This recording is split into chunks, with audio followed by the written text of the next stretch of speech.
آج کور head quarter Peshawar کا دورہ کیا، جہاں کور کمانڈر پشاور نے ان کا استقبال کیا۔ انہیں ملک میں موجود سیکیورٹی صورتحال اور جاری انسداد دہشت گردی آپریشنز پر بریفنگ دی گئی۔ فیلڈ مارشل نے بنو گیریزن میں ہونے والے دہشت گرد حملے کے شہدا کی نماز جنازہ میں شرکت کی اور سی ایم ایچ بنو میں زیر علاج زخمی جوانوں کی عیادت کی۔ اس موقع پر آرمی چیف نے مادر وطن کے دفاع میں جان قربان کرنے والے شہدا کو زبردست خراج عقیدت پیش کیا ہے اور بھارتی سرپرستی میں کام کرنے والے فتنہ الخوارج کے خلاف سیکیورٹی فورسز کی جرأت بہادری کو سراہا۔ اسلام آباد۔ صدر آصف زرداری نے شمالی وزیرستان میں سیکیورٹی فورسز کے قافلے پر دہشت گرد حملے کی شدید مذمت کرتے ہوئے شہدا کو خراج عقیدت پیش کیا ہے۔ اپنے بیان میں صدر مملکت کا کہنا تھا کہ دہشت گردی کے مکمل خاتمے تک سیکیورٹی فورسز کی کارروائیاں جاری رہیں گی۔ وزیر اعظم شہباز شریف نے کہا ہے کہ بھارتی حمایت یافتہ دہشت گردوں نے بزدلانہ کارروائی کی ہے، ملک سے ہر قسم کی دہشت گردی کے مکمل خاتمے کے لیے پرعزم ہے۔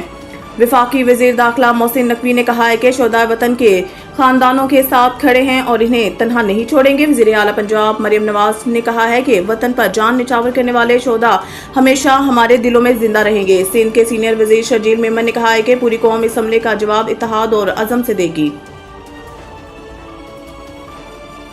نیتن یاہو کو جانے دیں، انہیں بڑے کام کرنے ہیں۔ کرپشن سکینڈل پر ٹرمپ ایک بار پھر اسرائیلی وزیر اعظم کے حق میں بول پڑے۔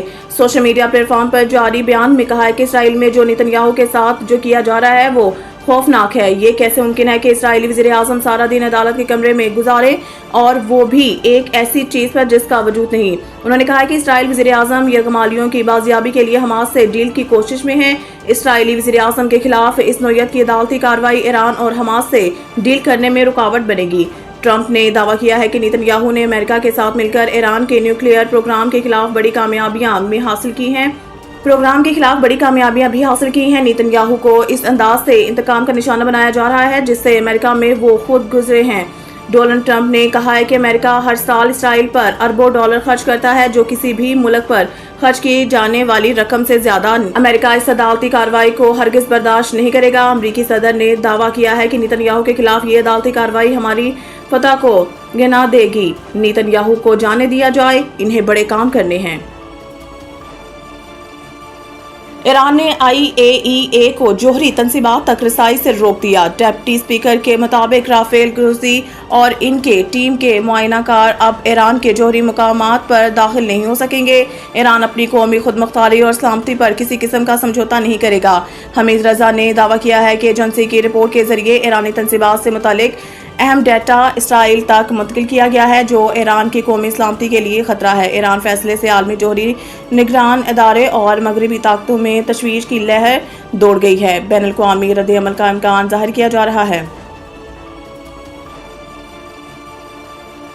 پاکستان اور چین میں 3.7 ارب ڈالر قرض کے معاہدے زر مبادلہ ذخائر 12.4 ارب ڈالر تک پہنچ گئے ہیں۔ پاکستان اور چین نے اس ہفتے 3.7 ارب ڈالر کے مساوی کمرشل قرضوں کے معاہدوں پر دستخط کیے ہیں، جس سے زر مبادلہ کے ذخائر گزشتہ ہفتے 8.9 بلین ڈالر کے نازک سطح سے دوبارہ دوہرے ہندسوں تک پہنچ گئے ہیں۔